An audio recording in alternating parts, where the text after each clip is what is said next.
Get undressed, get under the sheets. Ooh, you're in for a treat.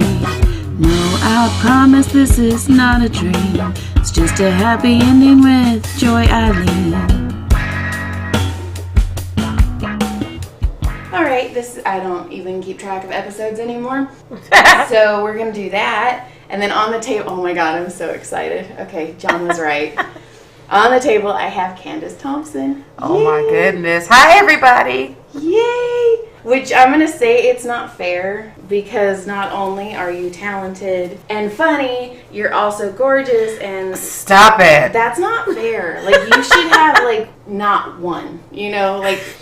You are making me blush right now. If my face wasn't smushed into this pillow right now, you'd be able to see that I'm blushing. No. Right now. Yes. No, you're awesome. John and I have seen you, like, come up. Because we've been going to the Comedy Store so long, like, before I even decided to do comedy. Wow. Like, we saw you, I think it was New Year's 2 or 3 years ago. That must have been, yeah, because I've been passed at the store now. It's been 3 years, which is insane. So, yeah, you probably then saw me when I first got passed. Yeah. And then Gerard Carmichael got you super drunk. Oh!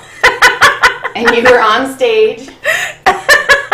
Gerard usually, he also for some reason has been the facilitator of me getting high as well. He was who bought me, for weed, I guess it's just called a bowl. Okay. I don't know. I'm such a novice when it comes to smoking. I have no idea. I've never, so. Yeah, I think it's called just a bowl and it's this little tiny pipe. And yeah, but he's the one that brought that into my life. So yeah, he's kind of just been my, my gateway into how I get addicted to cocaine later. There you go.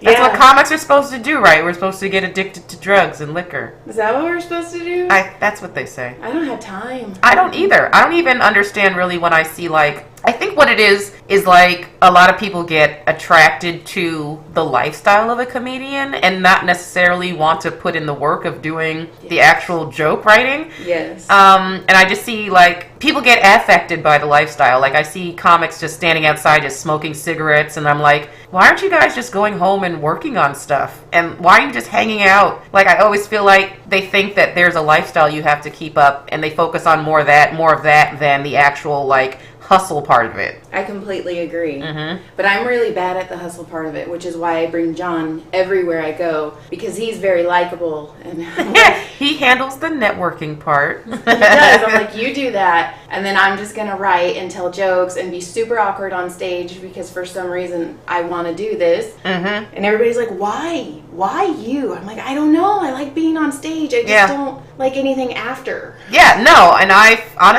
I'm the same way. Like, I like the performance part of it, but the further you get into it, you realize that the networking part of it is, like, so even not more important, but it's just as important. Yes. Which sucks because it's like I would rather be like working on stuff and shooting stuff and honing my craft rather than having to schmooze with people. But even just now I found myself like going out to brunches with people more, initiating meetings with people more, sparking up random conversations with people, even if I don't even know that they're in the business. Like, I'll just be at a restaurant now and start talking to people because you never know who you're going to meet. That is true. Especially out here. I randomly met some dude who's a movie producer when I was in Atlanta a couple weeks ago. That's true. Like, I massaged a lady and I was just mentioning, she's like, oh, what do you do? And I'm like, oh, do you have time?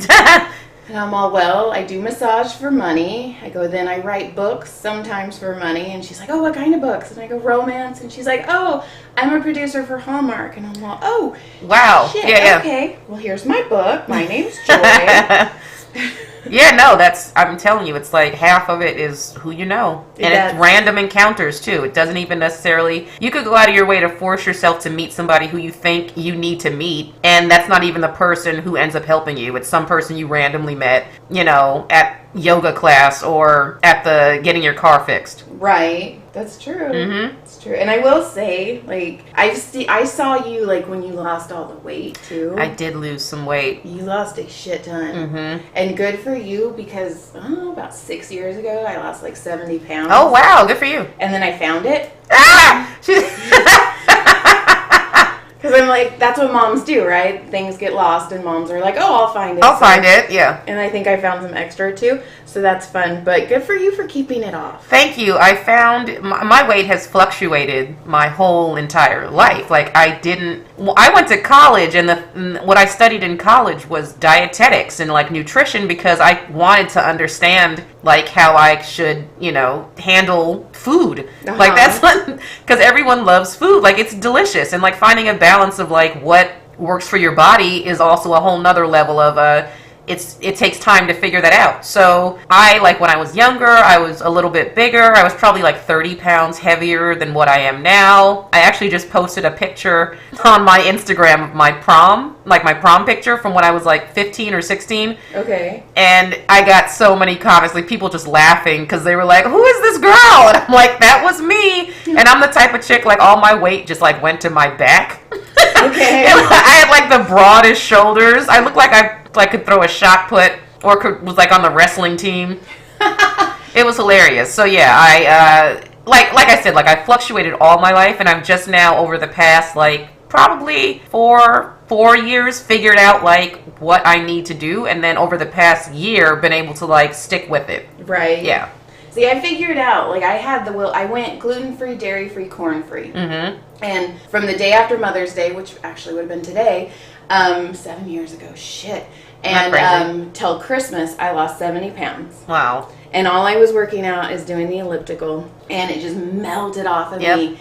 And then on Christmas, John's fucking aunt was like, here, Joy, I made oatmeal raisin cookies, which are my favorite. And that was the downfall. And that damn cookie, by the time New Year's ran around, I think I was already 10 pounds bigger. I'm like, damn it. And it sucks because why is it so hard to lose weight but so easy to gain it? It's not fair. Like that's why God is hilarious, because like that doesn't make any sense. Right? It should be just as difficult to gain it as it is to lose it, but it is not.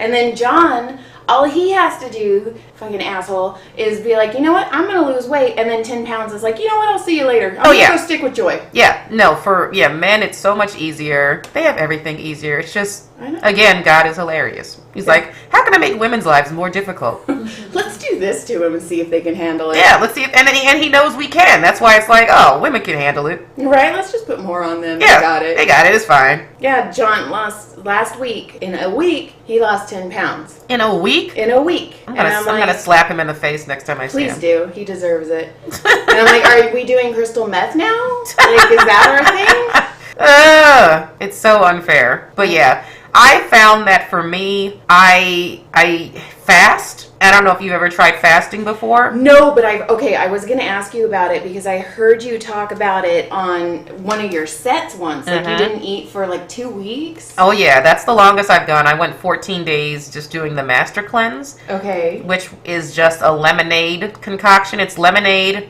It's lemons, water, cayenne pepper, and grade B maple syrup. Okay. And that's all you do. You don't eat anything. And you're supposed to do it for a minimum of 10 days, but people have done it up to 40. Damn. Mm-hmm. Were you able to like get on stage and? Absolutely, yeah. No, I felt fantastic. That's why ever since the first time I did the master cleanse was probably in 2007, and I knew that I felt. And at that time, before I started the fast, I was still eating chicken. I wasn't eating red meat or pork. I gave that up when I was like 13, but I was still eating chicken and still eating like a bunch of processed, like unhealthy types of foods. And especially when you give up like meat, you're like, what can I eat? So then, what happens with a lot of vegetarians is we end up eating stuff that doesn't have meat in it, but it's like full of carbs or full of sugar. And so you can meet people who don't eat meat and you're like, you don't look like you're very healthy. It's like, because I've been binging on Cheetos, Right. So it's like you look for things to fill you up when you don't eat meat, and that's when it can go wrong. So when I did the fast the first time in 2007, I felt so great afterwards that I ended up giving up chicken. Okay. So that's when I became pescatarian. So I was just doing fish, and even that is like occasionally. Like even to this day, I don't do fish very much. I just do it like when I love sushi, so like that's hard for me to give up, but I don't do it that often. Okay. And then what I found myself doing is just fasting, like usually like once a year, and I'll do it for like maybe 10 days, or throughout the year I'll do it maybe like if I know that I ate really badly over the past like week, I'll do like a 1 day or a 3 day fast where I'll just do like juices. Okay. And it really does help to keep me in check. Huh, that's interesting. And fasting is actually really good for you. People don't know that. They think, you're not eating food. How is that good for you? And I'm like, we've all been brainwashed to think that we need to eat so much more than what we need to eat. And that's because it makes people money. So they tell us that we're supposed to be doing these things. But fasting is actually really healthy for you. And it basically the theory behind it is that your body has everything inside of it to heal itself of everything. Cancer, any disease that you have, your body was built to heal it. The problem is that with the stuff that we eat, the processed foods, pollution, alcohol, everything that we intake, everything that we intake, our body spends so much energy trying to break that garbage down that it can't focus on what it's supposed to be doing, which is healing itself. So when you fast, your body gets a break and it gets to do what it's supposed to be doing. Okay. Right. So it gets to be doing its true purpose. So it really does. I'm telling you, like, I have felt so good when I do it that's why I keep doing it. Okay, and that makes sense because if you feel, when I went gluten-free, dairy-free, corn-free, I did. I felt amazing. And right now I work out with my niece. She's a personal trainer. She's very mean. She charges me $5 to kill me, and if I was eating the way I was eating then and working out the way I work out now, oh my God. Yeah. Like, I'd have a chance to have a nice body. It's a lot of work. It's just, you have to, it's a mind thing, all of it. The fasting, just the lifestyle, it's literally just changing your mindset and being like, I'm ready to do it. If you're not ready, it's going to be, hard to execute it. But your mind has to be in the right spot. Yes, because mine happened, like I said, Mother's Day. We went to, some stupid-ass movie, and my sister-in-law took a picture of me humping this cardboard cutout of Vin Diesel. I mean, yeah. Right? And she showed it to me, and I'm like, holy shit, do I really look like that? And she goes, no, it's just a bad angle. And I'm like, no, there's a lot of angles there.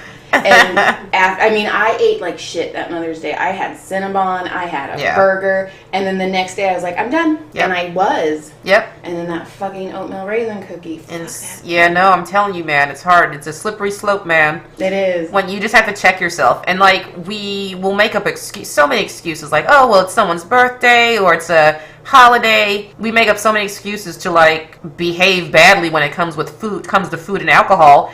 But it's like, you have to realize, like, we do this all the time. Yes. Like, you can find an excuse every day, That's true. Like, I could be like, oh my God, I just massaged Candice Thompson, who I adore. I'm going to go have a damn piece of cake. Right. Or a cake. It's true. Right? It's so true. I'm totally going to do that. Uber Eats.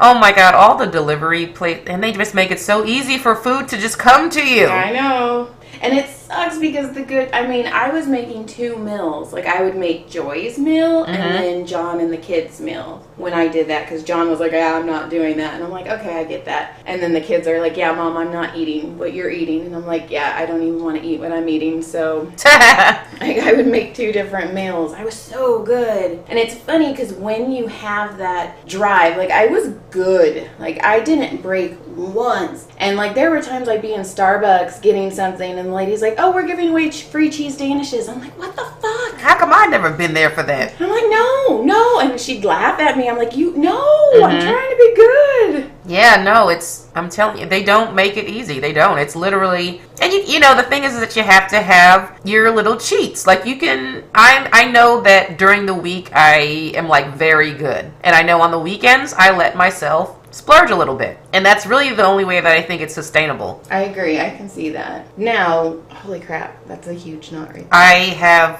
That's the worst part of my body. I was going to say, and you've said you've had massages before, right? Yeah, okay. But when sometimes I'll go to sleep and then I'll wake up and then just my right side, right where you're touching, it just hurts. Okay. And I try to stretch it out, but I'm just like, I don't know what to do. Because it'll go away and then it'll come back, but it always comes back. Honestly, ice is going to be your best friend. Oh, yeah? Uh-huh. Okay. Ice for 15, 20 minutes right before you're going to bed. Like, not when you need to move. Heat's going to be your friend when you need to move and you need to get on with the day. Okay. But healing is going to be your ice. Ice, okay. Yeah. Oh, my God. Speaking of stretching, I guess it's Sean Pulaski's anniversary today. Oh. And my jackass, I'm like, hey. happy anniversary to the most stretched comic I know. And I posted it, and I'm like, that didn't sound right. Well, it didn't sound bad. And I go, you know what? She started laughing. I go, you know what I mean, right? Like, we all know there's some other stretch comics, way more stretched than you. And then I'm like, why am I still talking? Like, please stop talking. That's hilarious. I do that a lot. Like, we're at the Comedy Store and I see people, I'm like, oh, don't talk. Just don't talk, because you're going to say something stupid. Open mouth, insert foot. Like, that's me all the time. Yeah, I dip my feet in chocolate before I leave the house, because they're going to end up in my your mouth. I'm like, okay. They're going to end up there. They might as well taste good. Exactly. Especially, like, Rick Ingram.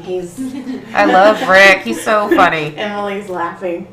Like, I have a huge comic crush on him. Yeah. And he knows it. Aww. So he makes fun of me. He's like, look, are you blushing? I'm like, yeah. That's so funny. So we were standing on the back patio one night, and she was on one side of the of the wall, and I was on the other, and she was just talking, and then all of a sudden Rick walked past, and she went, Rick! Right in his face. And you scared the shit out of him. No, he turned around and he's like, you like to make things awkward, don't you? I'm like, oh yeah, that's kind of what I do. I'm like, you should see me on stage, but please don't see me on stage ever. No, I don't want you to see that, because... No pressure. Yeah, no, Rick is great. His crowd work is kind of brilliant. Yes, he got John, like, before we even knew who he was, before we even knew what the Comedy Store was, we just went there, and he picked John out of the crowd and fucking destroyed him. Hilarious. And I'm like, well, I know he's not a plant. Like, I know my husband has no idea who this dude is. Right. And I'm like, yeah, I'm in love. Like, please come home and make fun of my husband all day long. I get tired of it. I want somebody else to do it. Yeah, no, that's a skill. Like, it's one of those, I'm definitely more of a writer. So, like, crowd work for me, like, if it just comes naturally during a set, like, I'll go with it. But it's a completely different skill that I need to work on a little bit more, just because it's going to loosen me up on stage more. Right. So I have to force myself to do things, because I always like to be prepared. Yes. I always like to, like, go in with at least an idea of what I'm going to talk about. But I'm such a structured person, but I need to break that habit. I need to just be a little bit more looser so I can have more fun. See, that's my thing too. Like, one, I'm a huge writer. I write all the time, Mm-hmm. you know, books out and all that, blah, blah, blah. Mm-hmm. But I've never done the same set twice. Oh, wow. You sound like Jamar. And it's bad because people are like, Joy, are like, oh, I didn't hear that joke before. I'm like, yeah, I just wrote it. And so I know I need to get, like, my type 5, my type 3. Of course, yeah. But I write things and I'm like, I have to say this. This is hilarious. And that's something I need to break. But I do have the structure. Like, I know what I'm going to say when I get on stage. Yeah. So hecklers do throw me off, and they're always drunk old white women. Oh, yeah, of course. Good. Like, can we just scan the room and kick them out, please? Like, they're trouble. Yeah, I don't ever understand the mindset of a heckler, but in their heads, they really do think they're helping the show. And even when I wasn't in stand-up, didn't know anything about it, I knew that yelling something out at somebody who's on stage was not a good idea. So It's like, there must be also a level of stupidity involved with hecklers. Yes. But have you noticed, like, I don't know, maybe, because I'm a huge people watcher too, like, we go out and sit on the patio, ditch the kids, and just watch people at the Comedy Store. Yeah, no, it's great. And, like, people, when they're going into a show or when they're leaving a show, they're, like, extra loud and they're trying to be funny. And it's like, dude, what? You just paid money, so you don't have to be funny, man. And I talk about this all the time, but, like, comedy is the most disrespected art form. Like, because everybody thinks they can do it. Yes. So they don't respect people that actually can. And it makes me so mad. Like, even when I'm, like, dating, you know, with dudes, because they always want to be the funny ones, even when they're not comics. Men are supposed to be, you know, the funny ones. So there's, like, this competitive, like, they feel like they have to one-up my jokes. They feel like they have to say things that are mean because, you know,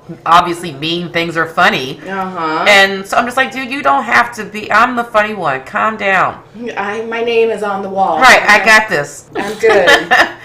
We don't need to be two of us. Right. And I don't need for dudes to be, like, hilarious. I just, you know, I just need like the guy that I'm dating to be okay to be able to laugh at himself. So if I say something funny about you, you don't take it personally and get mad at me. Right. You don't pout and yeah. Right. But men and their egos. Yes, I do. Thankfully, I don't know. I got lucky with John. Like he's the one. Like he's been to almost every comedy show I've done. He's been to every author signing I've done. That's great. Yeah. And he's very supportive. And I think this is just my thing. Like anytime I go on stage and go off, like the first thing he does is tell me how I did, and he does not hold anything back. That's great. And he'll be like, I like the setup you did before. Like, I don't like the way you did it this way. Or why'd you change the words? And at first I'm like, bitch, like you get up there. Yeah. Like, right. And then after a while I'm like, yeah, you're right. But I'm like, can't you just wait until that high wears off at first? Before you crush. Right. I don't do drugs. I barely drink. We have 3 kids. Like, give me something. Can I have something, please? And now I'm going to go eat a damn cake that says Candice Thompson on it. Like, shit. I bet it's going to be delicious. It's going to be amazing.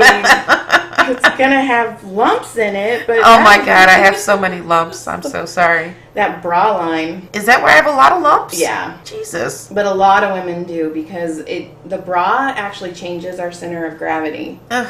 So, yeah, you do. You have some nice knots. But, okay, how did you get into comedy? Like, how did you, how, when? So many questions, but that's why we're here, right? We're gonna get into the origin story of Candice Thompson. Yes, I really want to know.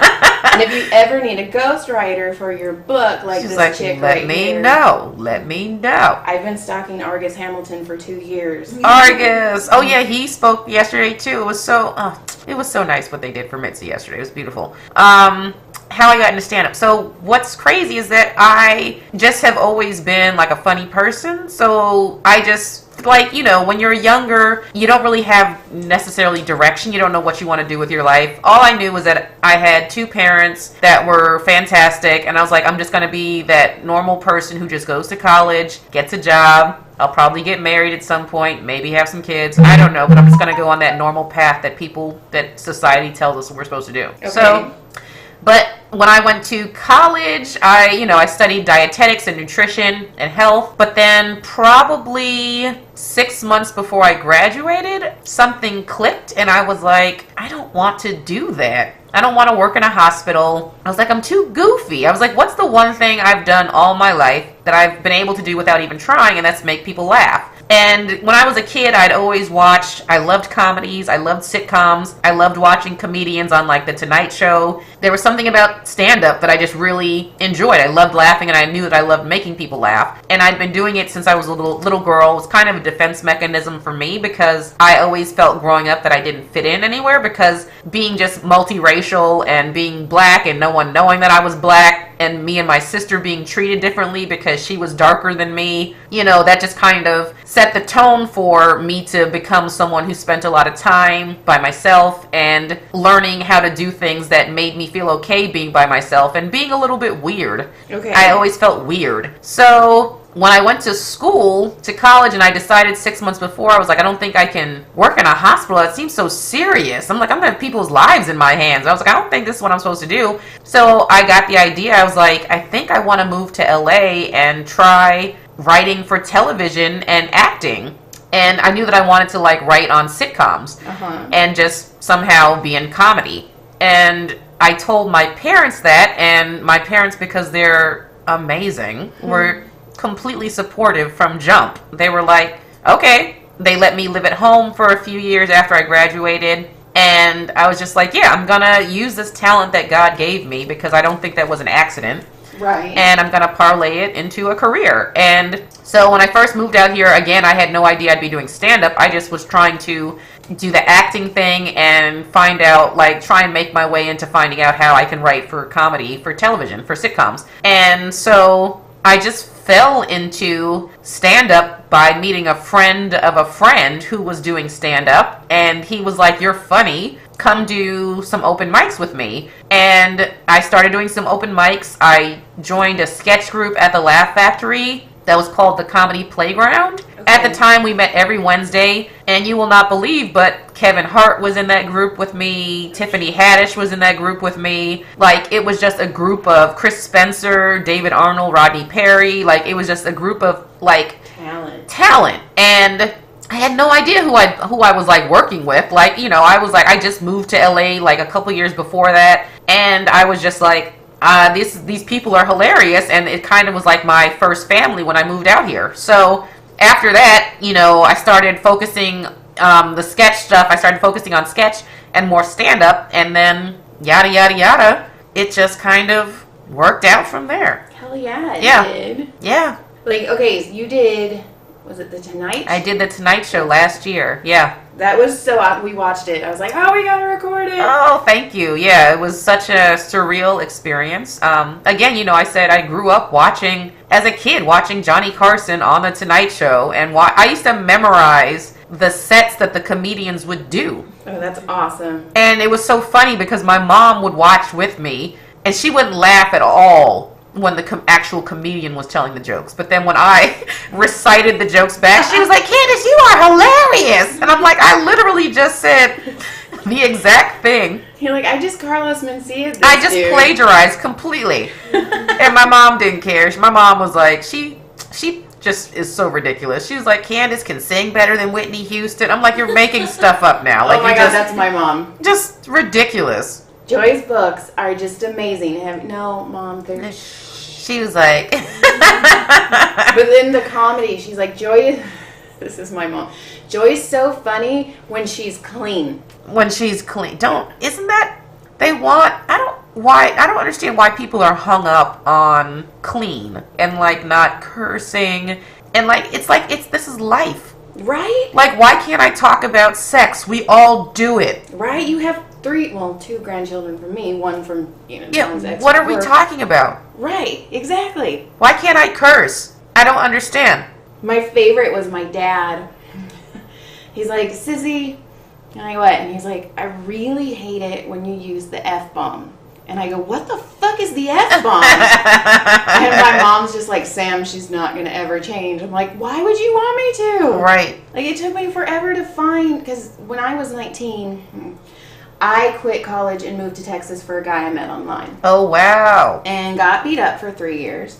Super awesome guy. He's like the villain in my book, so got books out of it. And then I moved here, and then I got with John, and then John was going through this awful divorce and custody battle. So only like 2 or 3 years I've actually been able to start writing books, and that's when I started doing comedy. And I'm like, oh my God, this is who I'm supposed to be. Yep. And it took me 36 years to get to here. Find that. Isn't that crazy? It makes me so sad. Like, I am instilling in my children, I'm like, you guys go and you find what you are now. Like, you do it. Yep. It's literally the only thing that matters. Like, yes, they tell you what you're supposed to do in life, but it's like, none of that shit matters. Yes. Do what makes you happy. You'll find it so much quicker. Life literally works itself out. Yes, like, just let it go. Yep. And that's what I'm like, you guys, I'm having fun. I have a husband who's supportive, and if he's not, I have the willpower to leave him.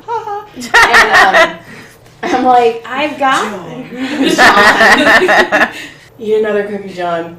I was telling that because women are like, your husband is so awesome and so sweet. I'm like, John, eat another cookie. I gotta keep chubby. I don't need anybody to know what I got. You gotta lessen his options. Right, I'm like, let's wrap this shit up. So how did the whole Tonight Show, how did that happen? That happened because I ended up auditioning for this competition that NBC does every year. It used to be called Stand Up for Diversity. Now it's just called NBC Stand Up. Okay. And I had auditioned for that, I think 3 times before or 2 times before. I can't really remember, but I did it for the first time in like 2012, and then I did it again in 2013. And then when I did it in 2013, I made it to, it was like the semifinals that I made it to in 2013. Okay. And then, I guess 2016, I did it again, and I made it to the finals. So it was like me and I think 6 or 7 other comics. And then what happens is they pick a winner from the final showcase, and the winner gets like an NBC holding deal where they like get to audition a bunch for NBC, and hopefully, with the hopes of ending up on a pilot. And I think you get some cash too. I'm not 100% sure.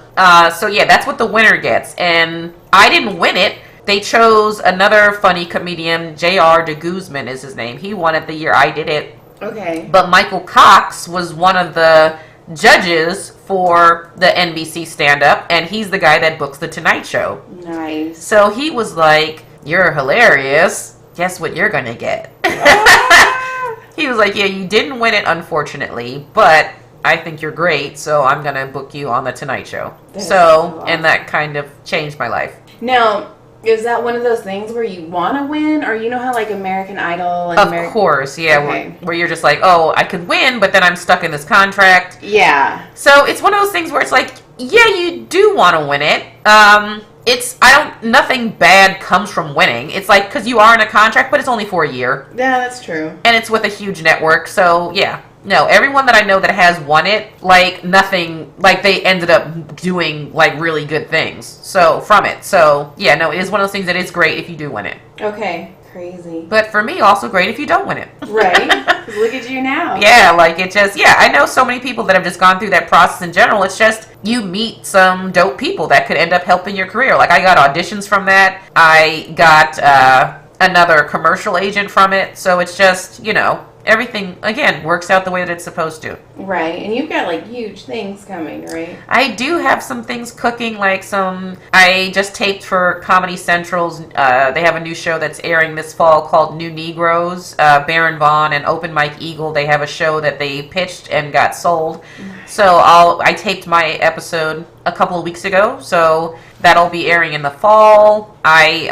I just pitched to Comedy Central. I have a web series that I'm trying to turn into a television show, so I just had a meeting with them like a week ago, and they really seem to dig it, so hopefully I'll get some news with that. I'm working on Rel Battle has a new show, pilot for Comedy Central called Black Twitter that we just taped last week for the pilot. Okay. So hopefully that'll get picked up, and if so, I'll be a part of that team too. So yeah, there's a few things happening that I'm excited about. And then your podcast too. Oh, and my podcast. Yeah, I got to shout that out. The Struggle. I love that. Thank you. It's just one of those things where it's like we're all struggling with something and multiple things, and it's every day I'm struggling with something different. So it's just like I just was like, this seems like something that I think could have the longevity because we all have so many things that we're dealing with as adults. So, but also I wanted something that was kind of therapeutic, kind of like what you're doing right now. Like this is also healthy to get this done. So it's like I wanted to do something where comics could talk about something they're having issues with, but also we can laugh about it. Right. Well, this is, okay, I've been doing this 11 years. So I'm used to this. Like I'm in my element with naked people and lotion. Yeah, That's my thing. So I'm like, two of my favorite things. Me too. So I'm like, how do I incorporate this? Because I can talk easier to you this way with your face down and you not looking at me. And then I can like seeing you at the Comedy Store and then just telling you how beautiful you are and then feeling like a complete moron. So you are so ridiculous. I'm like, how can I get this where I can talk to comedians? Yeah. Get them to know me, because a lot of them, like I said, a lot of them don't know that I do comedy. And when they see me on stage, they're like, wait, what? You're kind of funny. Right. Sometimes. Right. Not on the days I bomb.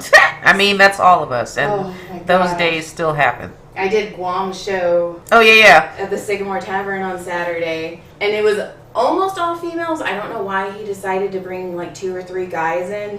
One of them was super good looking though, so it was okay. Hilarious, yeah. And, we're always okay with that. Right, I'm like, oh, let him go. He's pretty to look at. And it was just all these females, and it was just comedians, and I'm like, I don't think I did very well. And then John's like, well, you changed the wording. I'm like, damn it, shut up. He's like, I'll tell you exactly where you fucked up. I'm like, thanks. Like, eat another goddamn cookie. Shut up. Yeah. Like, damn it. Yeah. I love you, but I don't like you. Right, but shut the fuck up. Yeah. Oh, that's funny. So, how did you, so you just started going to the Comedy Store, or did somebody get you in? No, I just started going there. I I didn't take stand-up seriously at all until 2010. Okay.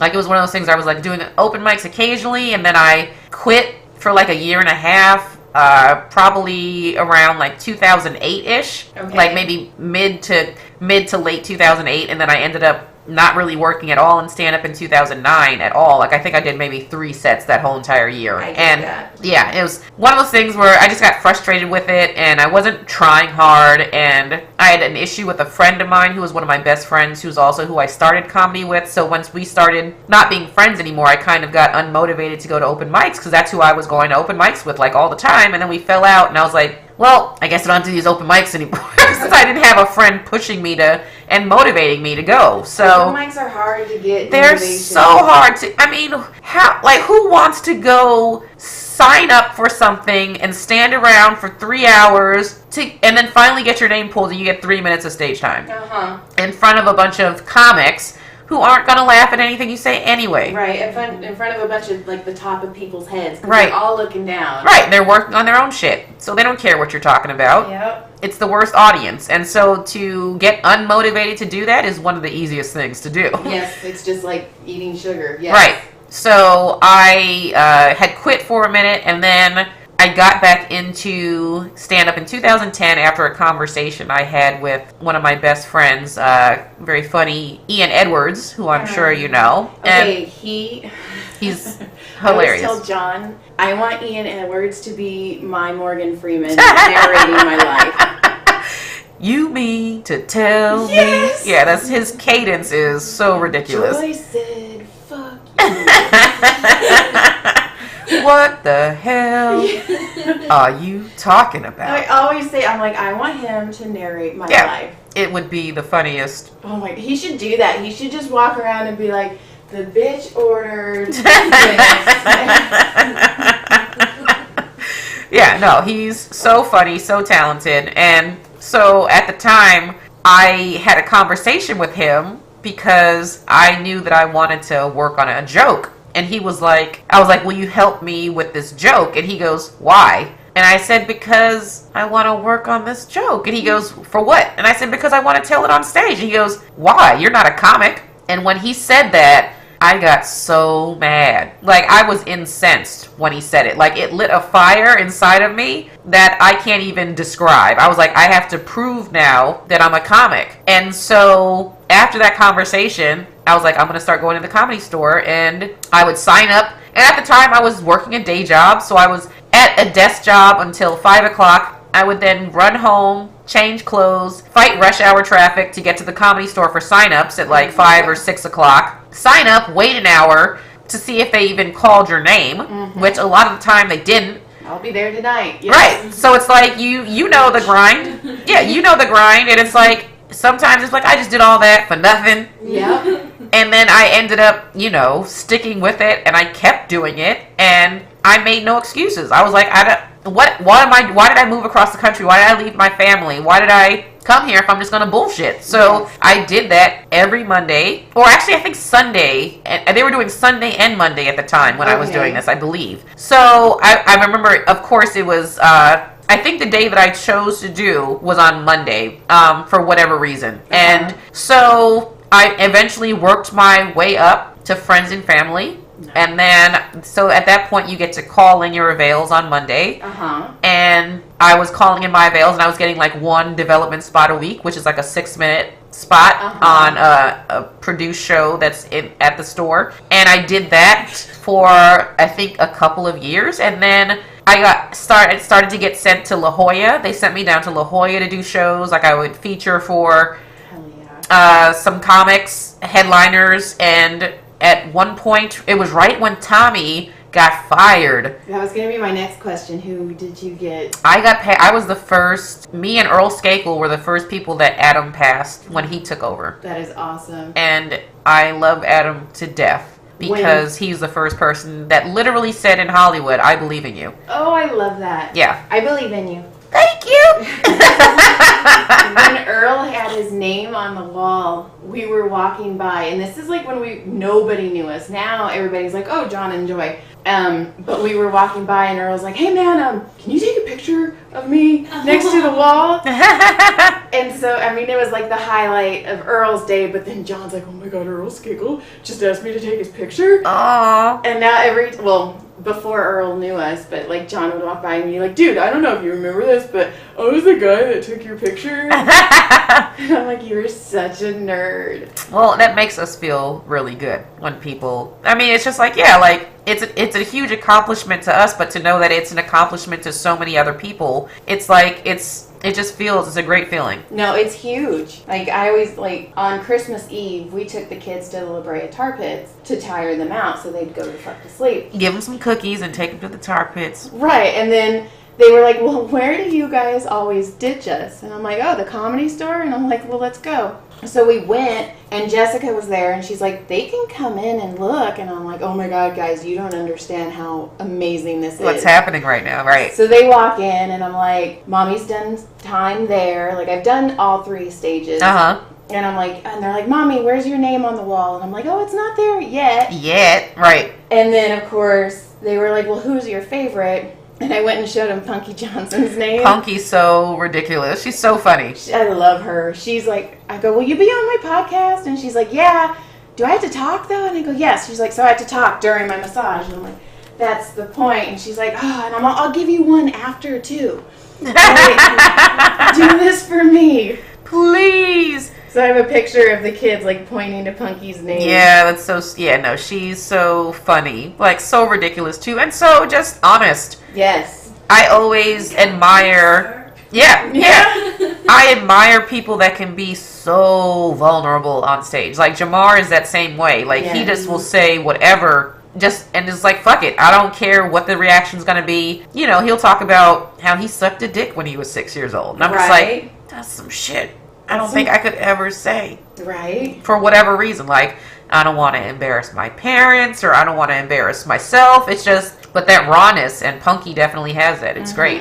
Yeah. I will say, though, not any names, but I had a Me Too joke that I was told a bigger comedian was using. Oh, no. They started using it in January. I tweeted it in October, but hey, whatever. Oh, no. And so I got on stage one night, and because I asked open mic, I'm like, will you guys just give me time? I go, I have to vent right now. Yeah. And it wasn't my funniest set, but I've had a couple people like tell me like that was your greatest set because you just got up there, your voice, you didn't change your voice, it was just the same cadence that you talk to people in. Because I got up there and I'm like, my Me Too joke got Me Too'd. And that's so fucked up. Like, I went into it and I'm like, but whatever, and I'm not accusing him of stealing, but you know, it's just kind of funny. Right. And I'm like, but it's done. Like, I'm never going to use it again, whatever. Right. And yeah, I've had a lot of people go, that was you. Wow. And I'm like, but that was hard. Like, that's the first time in a long time I've been on stage and was shaking. Wow. That's unfortunate. Like, and it's one of those things where it's like, and that's something that's been happening since the beginning of comedy. Like, people are going to steal jokes. And I don't even know, I mean, it was a very simple joke. Yeah. It's just basically the hashtag is the £, so basically they're saying pound me too.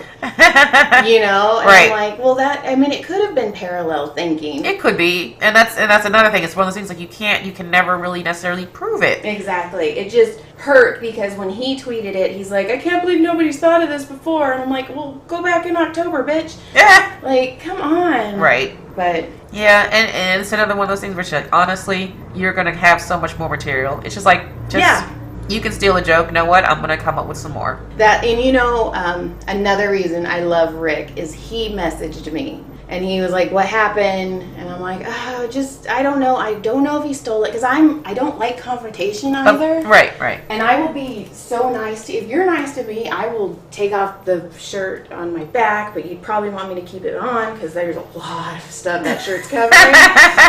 But, you know, I will do anything for you. I've done some crazy stuff for people. Like, especially in this comedy world. They're like, hey, Joy. Like, Sandy Danto was like, hey, will you come massage me on stage and just pretend you don't know me at like 10 o'clock at night when you just worked a 5-hour massage shift? I'm like, hilarious. Sure, whatever. So Rick was like, it's okay. He's like, you're a good writer. And I'm like, are you talking to me?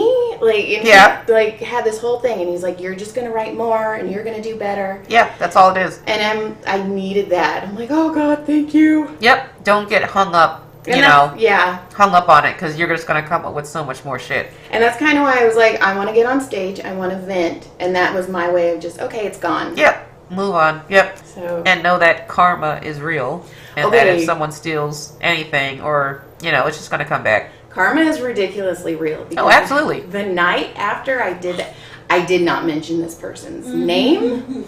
I even stated, I'm not accusing him of stealing. Like, I straight up did it so professionally. Yeah.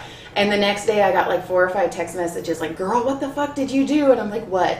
His YouTube and his Twitter were deactivated. Oh, shut up. And I'm all, I didn't do anything. I didn't even mention his name. I mean, it was super crazy coincidence. Oh, wow. But it was kind of funny. I was like, oh, shit. Like, ha ha. And then Jamie Kennedy's like, well, now you can use it again. And I'm all, no, it's okay. I'll let it go. Yeah, it's like, screw that. I'll move on and write some better stuff. Right? Like my kid, I have 3 boys. You don't think I get you new have shit every plenty day? of material, right? And I massage people who are nasty and dirty.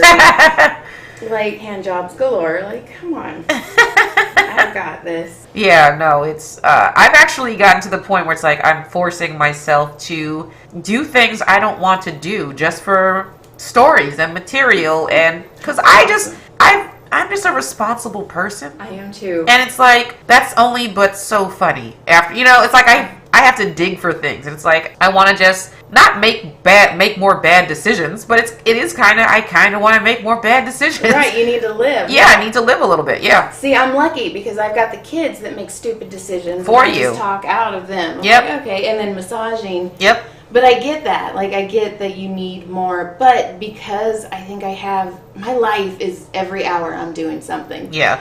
And I think that's why I don't have the same set twice. Because I'm like, oh my God, this shit just happened. Now I need to talk about this. Yep. So now, I don't know. I mean, I have a new thing in my phone every day. I'm like, oh my God, this is funny. Yeah. I get, like, that's difficult because you have so much you want to talk about. But yeah, it is something to consider when it's like, what your goals are. If you are trying to do, like, the late night, yeah, you're going to have to put together, a tight something. And then I'm going to have to, And you're right, I am the responsible one, too. Like, I'm starting to get known, and I don't like it because I'm only 36.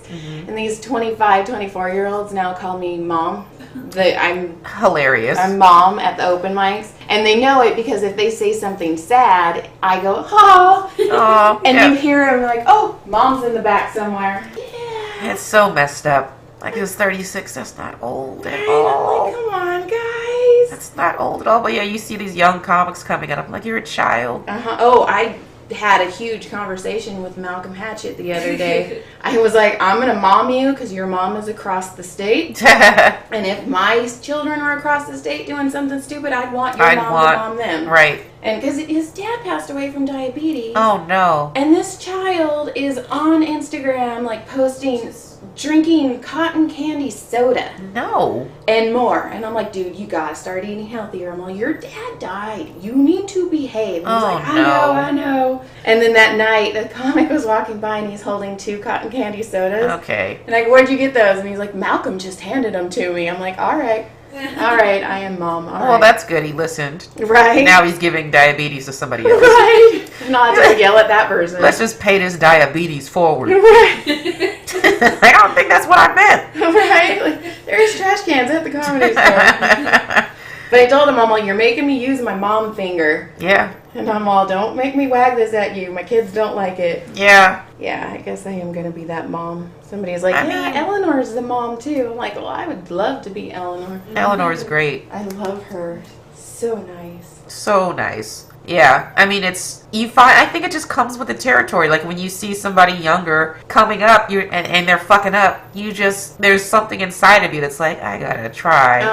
At least I can say I did something, whether they take it or not. Yeah. Like, I also told him, I'm like, and you need to watch out for people. There are a lot of vampires around here. Oh my God, I've never met so many awful people. Oh, I know. But I've never met so many good people, too. Yeah, they're in pockets. You gotta find them. They're harder to find than the terrible ones. But, like, so many terrible people. And that's kind of how it is, like, with the indie author thing. Like, there's a lot of drama. I call it indie high. So I just publish my books and let them go. But then there's also authors that are just in shit, but they're also making $30,000 a month on their books. Oh, wow, yeah. And I'm like, I made $800 on my books last year. Like, woo! And they're at 99 cents, so I thought I was doing good. Right. Okay.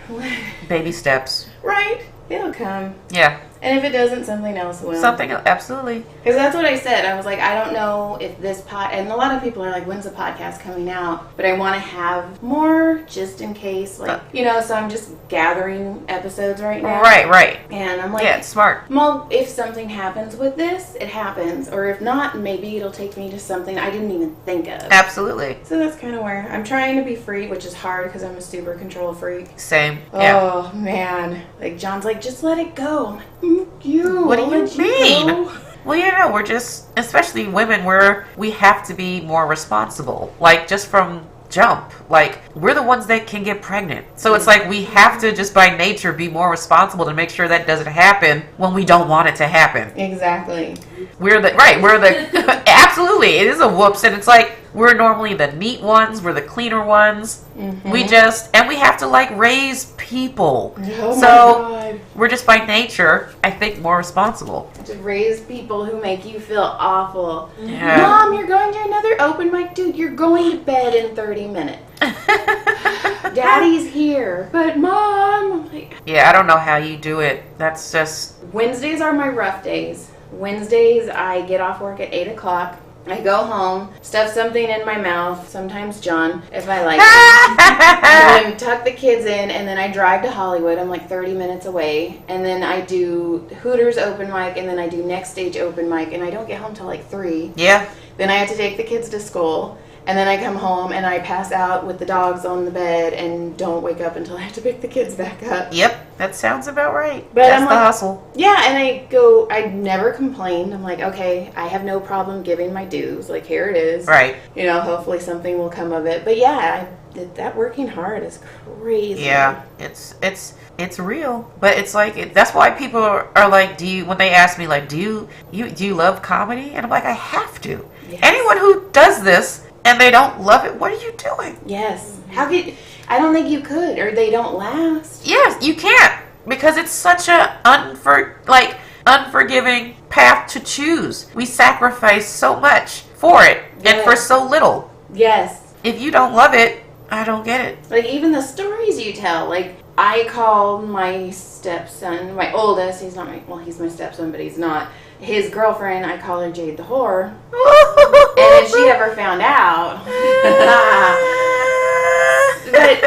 like, I'm sacrificing that. Like, here, this is how I feel about it, because I get on stage, and I'm like, he's my first baby, and this girl is trying to take him from me, and I don't like that. So JTW right there. And that's hilarious. So wait, she's not really a whore? No, I don't think. Well, she has sex with my son, so yeah. So she could. Well, if it's any consolation, it probably will end terribly. I know, and then that terrifies me too, because to come home with his tail between his legs, which is fine. Right. That's how you learn, man. That's how true. You learn. That's how you grow. We all get our hearts stomped on. That is true. I think everyone should have their heart broken, and I think everyone should have to live by themselves. I mean, maybe with a roommate. Absolutely. Yes. Especially with a roommate, especially if you didn't have like a sibling. Right. Yes. She's an only child. Yeah. No, you have to. You have to know how to deal with other people. Yes. And then I just found out his mom, who we haven't seen since 2 weeks before his 6th grade graduation, is going to come to his high school graduation. Oh, wow. So that's going to be fun. So, bail money, anybody, start saving up now. We'll see where that goes. Wow. Since 6th grade? Yeah. Where's she been? I think she's been in Arizona. She has 3 more kids. She has twins and a daughter. The daughter, she doesn't have custody of, and I think she's at this moment losing custody of the twins. Man. John picked her well. And then I came along and I'm like, no more of that nonsense. Yeah. I mean, women have to be pretty bad to lose custody. Yes, the fight we had to fight to get him was ridiculous, because we're married, we both have jobs, we have a house. Yeah. And she's getting popped for all this meth and stuff, and they still kept trying to give him to her, and we're like, of course, you stop? moms have to be legit terrible for them to take them away. Yeah, we're still paying off that debt. It's crazy. Damn. But it's worth it. And then he's going to go with JTW, and we'll see where that goes. Yeah. Yeah, no, kudos. I don't think I can, like, I don't think I want kids, man. I don't blame you. It's so much work. It is so much. And the mom guilt I have when I get on stage. And Yeah. I'm like, it's so much. It's real. Yeah. It is. I've never had that though. Like I feel like I'm a better mom by being on stage. Interesting. Do you? See? Yeah, because I wasn't happy the time that I took off Right. from performing, and so I feel like I'm doing it for her, and she's funny too. So You know, my she kids are gets it. hilarious. Right. but They also get, I don't know, maybe it's because yours aren't, because Brody gives me shit. Like, seriously, he will hide my car keys. Yeah. He's taking my purse. I'm like, dude, mommy, don't go. I'm like, it's not fair. Like, I've got to go. I'm doing this for you. You know, I'm making jokes about you, you know, selling your butthole for pedophiles like, because I love you. This is for your future. Right, and I'm like, it's okay. All these comics are broke. They can't afford your butthole. We're cool. Like, we're good. This is how we don't end up on the news. Yeah, no. All right. Say, just next time, say, mommy needs this. It's therapy. Right? Right. So we are wrapping up. How do you feel? I feel great. Good.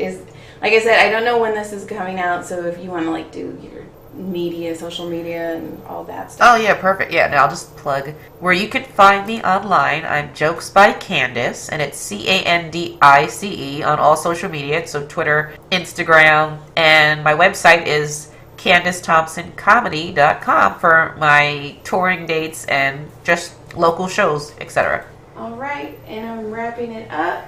And I hope you are nice and relaxed. I am. We will listen to you next time. Yay! Bye.